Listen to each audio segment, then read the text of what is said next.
Terima kasih Yang Mulia. Bismillahirrahmanirrahim. Assalamualaikum warahmatullahi wabarakatuh. Salam sejahtera, salam, Om Swastiastu, Namo Buddhaya, salam kebajikan. Yang Mulia Ketua Bapak Suhartoyo, Yang Mulia Saldi Isra, Yang Mulia Bapak Arif Hidayat, Yang Mulia Ibu Eni Nurbaningsih, Yang Mulia Bapak Daniel Yusmikpo, Yang Mulia Bapak Arsul Sani, Yang Mulia Bapak Guntur Hamzah, dan Yang Mulia Bapak Ridwan Mansur, Majelis Hakim Mahkamah Konstitusi yang kami hormati. Bapak Menko Bidang Pembangunan Manusia dan Kebudayaan, Bapak Menko Perekonomian, Bapak Ibu Menteri Sosial, Ketua Dewan Kehormatan Penyelenggara Pemilu, pimpinan, anggota, kuasa hukum KPU dan Bawaslu, serta para kuasa hukum dari paslon peserta Pilpres. Sehubungan dengan permintaan Mahkamah Konstitusi kepada Menteri Keuangan untuk dapat memberikan keterangan dalam persidangan perselisihan hasil pemilihan umum atau PHPU Presiden dan Wakil Presiden tahun 2024, perkenankanlah kami menyampaikan keterangan terkait dengan alokasi dan penyaluran anggaran perlindungan sosial sesuai dengan tugas dan fungsi Menteri Keuangan.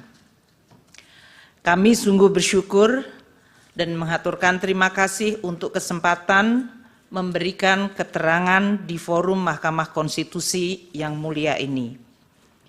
Anggaran pendapatan dan belanja negara atau APBN adalah instrumen penting dan strategis serta penentu untuk mencapai cita-cita bernegara, dan oleh karenanya harus dikelola dan dijalankan dengan penuh tanggung jawab dengan tata kelola yang baik, transparan, dan akuntabel.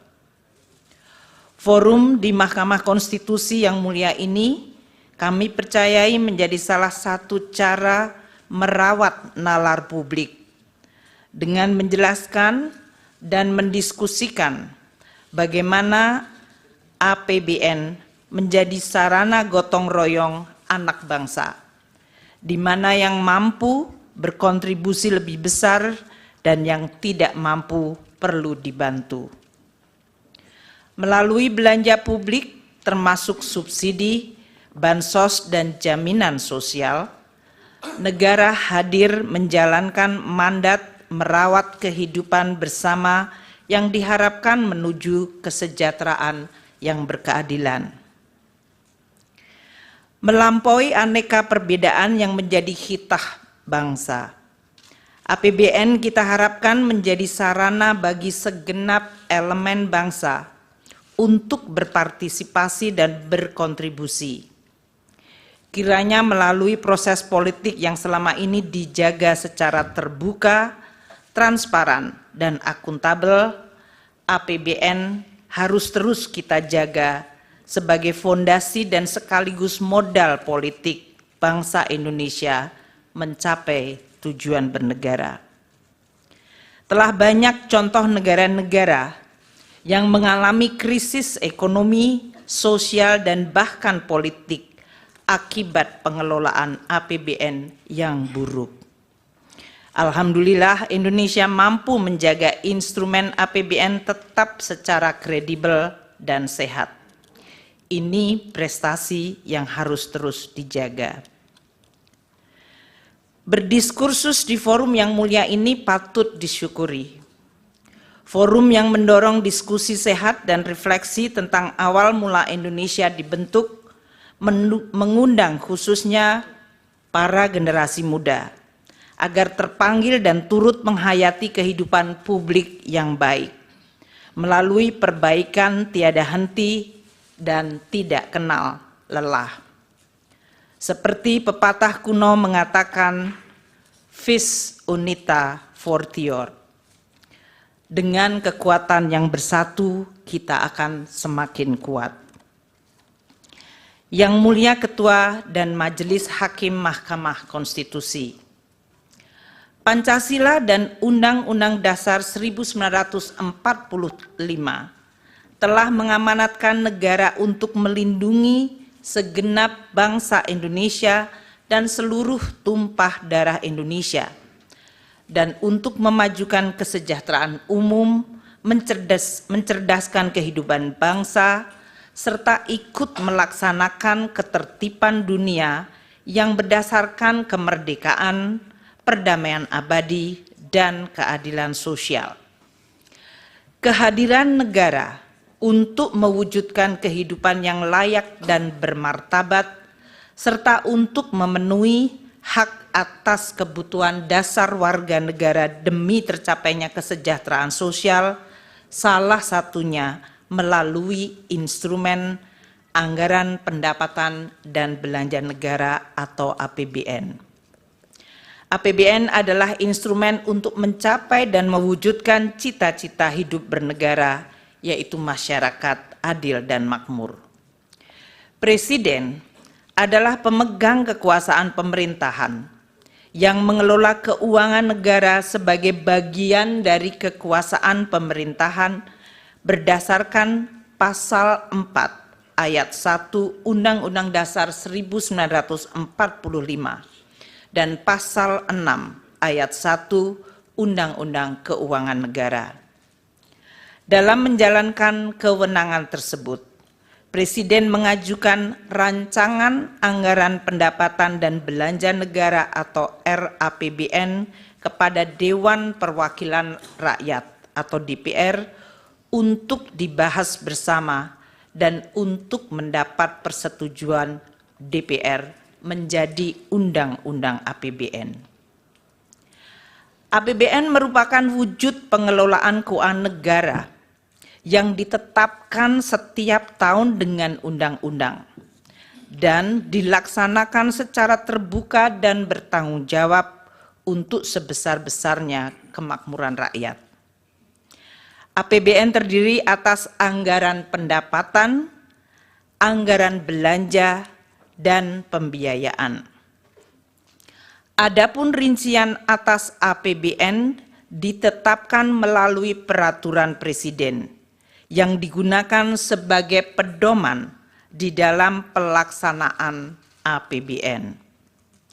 APBN menjalankan fungsi untuk menciptakan perekonomian yang efisien dengan melakukan koreksi atas kegagalan mekanisme pasar atau market failure dan menyediakan barang publik seperti infrastruktur keamanan termasuk peradilan. APBN juga menjalankan fungsi distribusi untuk menciptakan pemerataan pendapatan antar kelompok rumah tangga dan antar daerah. Selain itu, APBN juga menjalankan fungsi stabilisasi untuk menjaga perekonomian dari guncangan akibat ketidakpastian ekonomi global, pengelolaan inflasi, stabilitas harga, dan sebagai shock absorber melindungi daya beli masyarakat, terutama yang berpendapatan rendah. Anggaran belanja dirinci menurut organisasi, fungsi, jenis, dan program belanja. Belanja berdasarkan fungsi terdiri dari 11 fungsi, dari mulai fungsi pertahanan, ketertiban keamanan, kesehatan, pendidikan, perlindungan lingkungan hidup, perumahan, hingga fungsi ekonomi dan fungsi perlindungan sosial. Anggaran perlindungan sosial terdapat pada berbagai kementerian lembaga, di Bendahara Umum Negara atau BUN, dan di pemerintahan daerah Pemda termasuk desa melalui transfer ke daerah atau TKD. Yang Mulia Ketua dan Majelis Hakim Mahkamah Konstitusi, Dalam penjelasan pasal 8 ayat 2, huruf A angka 4, Undang-Undang APBN 2024, yaitu Undang-Undang nomor 19 tahun 2023, fungsi ekonomi diartikan sebagai belanja pemerintah pusat yang berdaya guna dalam mendorong pertumbuhan ekonomi dan menjaga daya beli masyarakat di bidang perdagangan, termasuk pengembangan usaha koperasi dan usaha mikro kecil menengah atau UMKM, ketenaga kerjaan, pertanian, kehutanan, kelautan, dan perikanan, bahan bakar dan energi, pertambangan, industri, konstruksi, transportasi, serta telekomunikasi dan informatika. Lebih lanjut, penjelasan dalam pasal 8 ayat 2 huruf A angka 11, Undang-Undang APBN 2024, fungsi perlindungan sosial merupakan belanja pemerintah pusat yang berdaya guna dalam memberikan pelayanan sosial, jaminan sosial, pemberdayaan sosial, penyuluhan sosial, dan bantuan sosial serta perlinsos lainnya untuk melindungi masyarakat dari kemungkinan terjadinya risiko sosial. Yang Mulia Ketua dan Majelis Hakim Mahkamah Konstitusi, penyusunan dan pembahasan bersama DPR serta penetapan anggaran pendapatan belanja negara sebagai undang-undang melalui siklus yang merupakan rangkaian kegiatan mulai dari perencanaan sampai dengan pertanggungjawaban APBN setiap tahun. Kami akan memberikan ilustrasi penyusunan APBN tahun 2024 ini. Siklus penyusunan dimulai sejak tahun sebelumnya, yaitu tahun 2023, dengan tahapan sebagai berikut. Tahap perencanaan dan penganggaran RAPBN 2024 dijadwalkan pada periode Januari hingga Juli 2023, mencakup penyiapan konsep kerangka ekonomi makro, pokok-pokok kebijakan fiskal atau KEM PPKF, dan rencana kerja pemerintah RKP, dan perencanaan kegiatan serta pagu anggaran oleh kementerian dan lembaga. DPR yang terdiri dari seluruh fraksi partai politik membahas KEM PPKF dan RKP 2024 pada bulan Mei 2023. Presiden menyampaikan nota keuangan dan RUU APBN 2024 kepada DPR pada sidang paripurna tanggal 16 Agustus 2023. Tahap pembahasan RAPBN untuk 2024 terjadi pada periode Agustus hingga Oktober 2023, di mana RUU APBN 2024 telah dapat diselesaikan dibahas antara pemerintah dan DPR dan mendapat persetujuan pada rapat paripurna DPR pada tanggal 21 September 2023. Tahap penetapan Undang-Undang APBN yang dijadwalkan paling lambat akhir Oktober terjadi di mana Undang-Undang APBN 2024 yaitu Undang-Undang 19 tahun 2023 ditetapkan pada tanggal 16 Oktober 2023. Selanjutnya, Peraturan Presiden Rincian APBN yang dijadwalkan November-Desember telah selesai ditetapkan pada tanggal 28 November. Tahap pelaksanaan APBN pada tahun berjalan yang diawali dengan disahkan dokumen pelaksanaan anggaran dan dilanjutkan dengan pencatatan serta pelaporan per semester.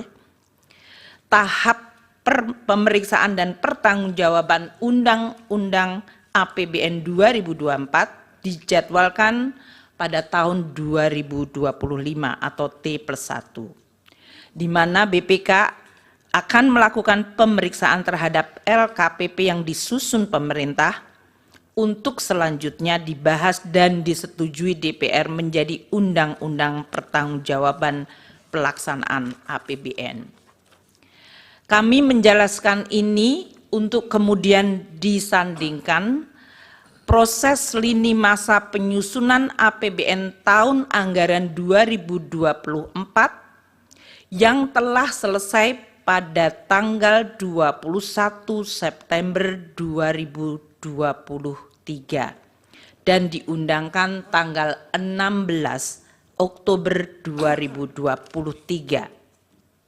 Apabila lini masa penyusunan APBN 2024 disandingkan dengan proses tahapan pemilihan Presiden dan Wakil Presiden tahun 2024 yang dilakukan oleh KPU, waktu penetapan Undang-Undang APBN 2024 telah selesai bahkan sebelum waktu penetapan pasangan calon presiden dan wakil presiden pada tanggal 13 November 2023 atau bahkan penetapan Undang-Undang APBN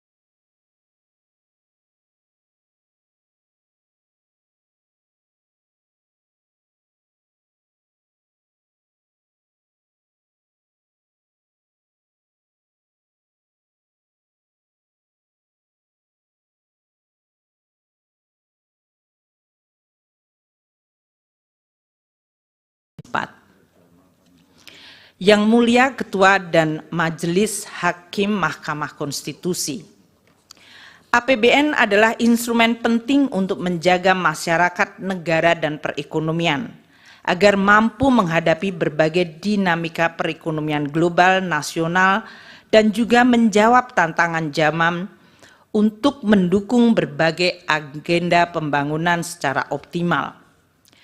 APBN harus didesain secara antisipatif, responsif, dan mampu adaptif di dalam menghadapi berbagai kondisi dan guncangan. Pemerintah dan DPR sepakat untuk menggunakan APBN sebagai instrumen kebijakan kontra-siklus atau counter-cyclical yang sangat penting. Misalnya pada saat terjadi guncangan hebat dan dahsyat akibat pandemi COVID-19, APBN telah berperan luar biasa secara efektif melakukan penanganan COVID-19 serta dampaknya melalui Program Pemulihan Ekonomi Nasional atau PCPEN. APBN juga bekerja sangat keras untuk menjaga momentum pemulihan ekonomi khususnya dalam penanganan dampak lanjutan atau scarring effect yang timbul akibat dari pandemi 19.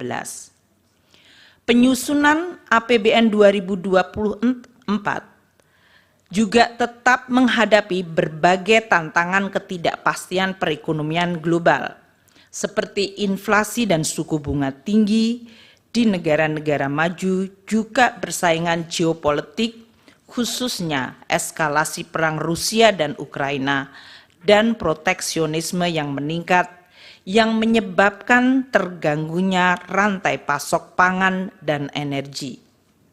Selain itu, terdapat tantangan domestik berupa peningkatan investasi yang harus terus dilakukan. Dampak dari El Nino dan cuaca buruk di berbagai daerah telah mengancam ketahanan pangan dan kesejahteraan masyarakat. Dengan mempertimbangkan berbagai kondisi di atas, pemerintah bersama DPR sepakat bahwa APBN 2024 harus optimis namun tetap waspada terhadap dinamika yang terjadi. Tema kebijakan fiskal tahun 2024 diarahkan untuk mempercepat transformasi ekonomi yang inklusif dan berkelanjutan. Yang Mulia Ketua dan Majelis Hakim Mahkamah Konstitusi, izinkan kami sekarang membahas khusus mengenai Perlinsos. Dengan tema APBN 2024, kebijakan APBN 2024 dalam jangka pendek difokuskan untuk melakukan pengendalian inflasi dalam bentuk stabilitas harga, penghapusan kemiskinan ekstrim, penurunan prevalensi stunting, dan peningkatan investasi. Untuk melaksanakan tema dan arah kebijakan fiskal tersebut, APBN 2024 dirancang sebagai shock absorber untuk melindungi daya beli rakyat dan menjaga stabilitas ekonomi antara lain melalui program perlindungan sosial. Postur APBN 2024 dengan total belanja mencapai 3.325,1 triliun. Di dalamnya terdapat belanja untuk perlindungan sosial sebesar 496,8 triliun rupiah yang berfungsi untuk stabilisasi dan mendukung penghapusan kemiskinan termasuk kemiskinan ekstrim dan stunting. Yang Mulia Ketua dan Majelis Hakim Mahkamah Konstitusi, alokasi anggaran Perlinsos yang sebesar 496,8 triliun dapat dilihat di dalam gambar ini dilaksanakan oleh berbagai kementerian lembaga dan berasal dari badan anggaran atau bagian anggaran KL maupun bagian anggaran bendahara umum negara serta transfer. 75,6 triliun rupiah anggaran Kemensos disalurkan melalui program bantuan sosial atau bansos, yaitu program Keluarga Harapan PKH, Kartu Sembako, dan program bansos lainnya. 80,5 triliun untuk perlindungan sosial dikelola oleh beberapa kementerian lembaga seperti Kemendikbud dan Kemenak melalui program PIP, KIP, dan beasiswa afirmasi. Kementerian Kesehatan melalui program Kartu Indonesia Sehat, Kementerian Tenaga Kerja untuk iuran jaminan kehilangan pekerjaan, dan BNPB untuk dana siap pakai bencana. Sementara 340,7 triliun bagian terbesar adalah Perlinsos dalam bentuk subsidi energi, yaitu BBM, LPG, dan listrik, subsidi non-energi seperti pupuk, PSO, kredit usaha rakyat, bunga kredit perumahan, dan antisipasi penanggulangan bencana. Belanja Perlinsos yang disalurkan melalui Kementerian Pendidikan dan Kebudayaan dan Kementerian Agama mengalami kenaikan sebesar 7,47 triliun dibandingkan tahun 2023. Dikarenakan adanya kenaikan unit cost jenjang pendidikan menengah dan penambahan sasaran.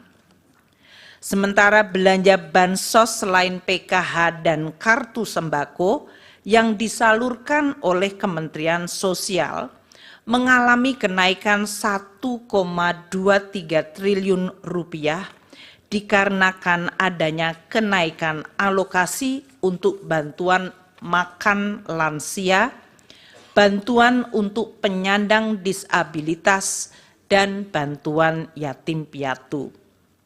Belanja subsidi yang disalurkan melalui bendara umum negara atau non-KL mengalami kenaikan dengan adanya kenaikan alokasi subsidi pupuk dan subsidi bunga kur. Dengan demikian dapat ditunjukkan bahwa anggaran perlindungan sosial untuk APBN 2024 di dalam rangka pengendalian inflasi, stabilitas harga, penghapusan kemiskinan sesuai target prioritas nasional. Di dalam APBN 2024 tidak terdapat perubahan yang signifikan pada anggaran bansos yang dikelola oleh Kementerian Sosial.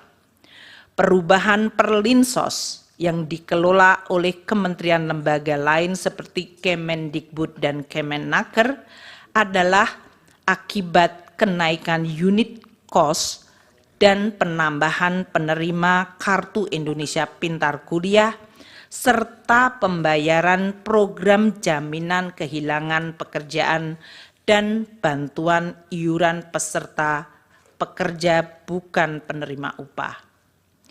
Dengan demikian tidak ada perubahan khusus pada tahun 2024 di dalam anggaran bansos maupun perlinsos kecuali perubahan yang telah disampaikan. Yang Mulia Ketua dan Majelis Hakim Mahkamah Konstitusi, izinkan kami menjelaskan realisasi penggunaan anggaran perlinsos sampai dengan Februari 2024 yang dalam hal ini dianggap sesuai dengan lini masa pemilu Capres dan Cawapres serta pemilihan legislasi pada Februari. Realisasi bansos mencapai sebesar 12,8 triliun sampai dengan Februari 2024 untuk penyaluran program Keluarga Harapan bagi 10 juta keluarga penerima manfaat dan kartu sembako bagi 18,7 juta keluarga penerima manfaat. Realisasi subsidi dan belanja lainnya mencapai 15,3 triliun rupiah dan realisasi perlinsos lainnya 9,8 triliun. Apabila dilihat pada chart tersebut, realisasi anggaran perlinsos penataan kembali kerjasama antara Kemensos dengan perbankan.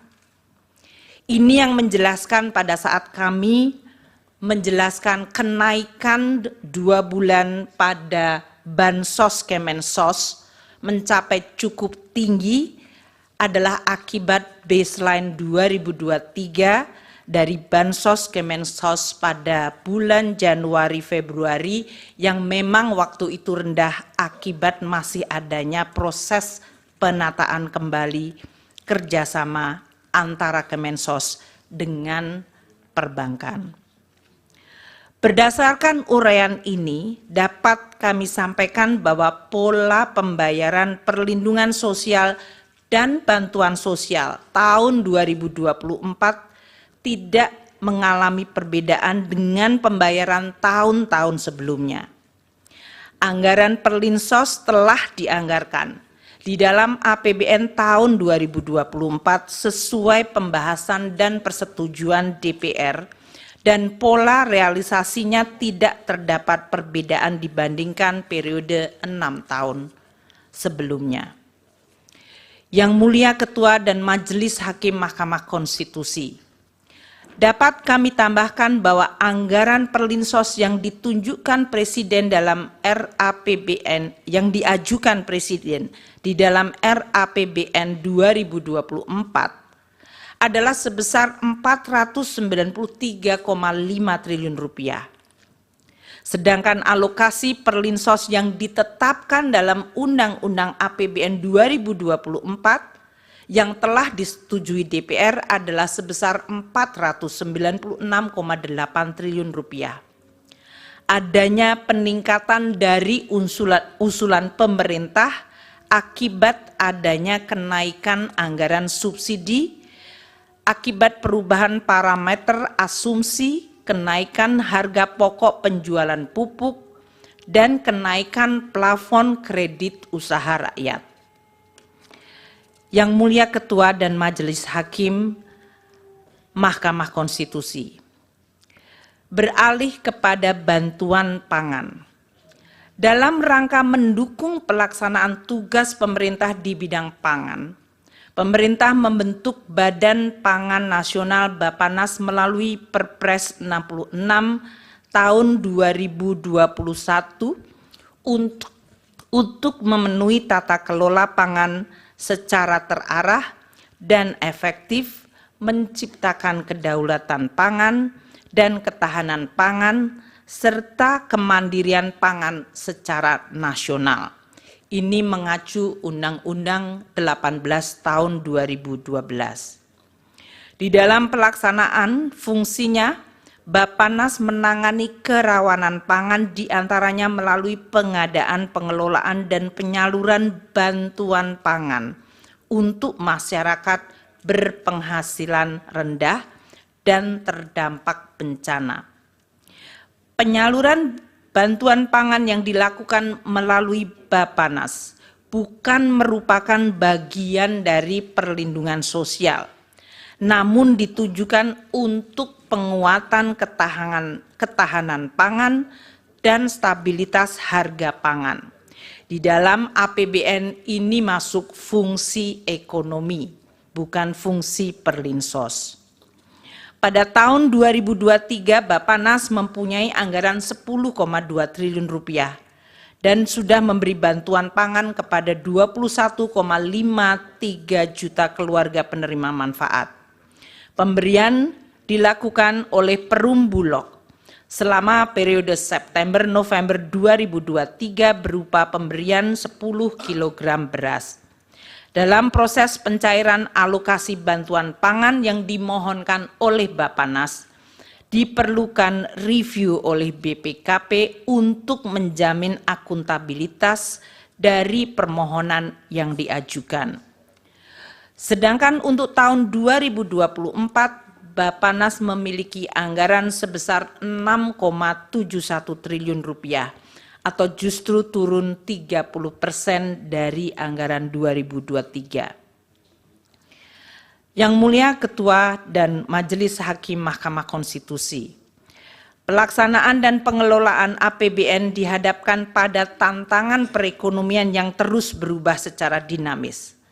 Tantangan tersebut dapat dipicu oleh tensi geopolitik yang berdampak pada volatilitas harga komoditas, terjadinya inflasi tinggi dan suku bunga tinggi atau higher for longer yang mengakibatkan tekanan pada nilai tukar dan perlambatan pertumbuhan ekonomi. Di sisi lain, APBN sebagai instrumen andalan yang penting harus terus dijaga agar tetap sehat, kredibel, dan sustainable. Oleh karena itu, APBN di dalam pelaksanaannya harus terus dikelola secara dinamis, agar tetap bisa terjaga dan efektif menjaga stabilitas ekonomi dan melindungi rakyat, serta mendukung proses pembangunan berkelanjutan. Pengelolaan APBN yang dinamis tersebut dilakukan melalui penyesuaian-penyesuaian seperti dilakukannya refocusing belanja, atau bahkan pernah dilakukan pemotongan belanja seperti pada saat menghadapi guncangan pandemi COVID-19. Penyesuaian yang lebih ringan dilakukan melalui proses automatic adjustment sebesar 5% dari belanja kementerian lembaga. Hal ini untuk mendorong penajaman prioritas belanja kementerian lembaga tanpa mengorbankan target capaian prioritas KL. Hal ini diatur dalam Undang-Undang Nomor 19 2023 tentang APBN 2024 Pasal 28 Ayat 1 huruf E dan penjelasannya. Automatic adjustment bermanfaat untuk juga menambah daya tahan APBN di dalam menghadapi berbagai kemungkinan dinamika global dan nasional. Yang Mulia Ketua dan Majelis Hakim Mahkamah Konstitusi, APBN yang sehat, kredibel, dan berkelanjutan adalah fondasi penting bagi kehidupan berbangsa dan bernegara dalam sistem demokrasi yang terbuka dan transparan. APBN juga menjadi instrumen check and balance yang sehat bagi rakyat untuk dapat mengevaluasi cara kerja dan hasil kerja pemerintah. Sebagai instrumen kebijakan yang begitu penting, APBN akan terus dijaga bersama dengan tata kelola yang baik, secara amanah dengan integritas dan profesionalisme yang tidak boleh dikompromikan. APBN adalah alat penting bagi semua generasi bangsa, baik generasi hari ini maupun generasi yang akan datang, di dalam mencapai cita-cita bersama, yaitu terwujudnya gemah ripah loh jinawi toto tentrem kerto raharjo, baldatun toibatun warobun ghafur, negeri yang damai, adil, makmur, dan sejahtera. Demikianlah penjelasan kami yang kami sampaikan, dan atas perhatian Yang Mulia Ketua dan Majelis Hakim Mahkamah Konstitusi, kami ucapkan terima kasih. Wassalamualaikum warahmatullahi wabarakatuh. Om Santi Santi Santi Om.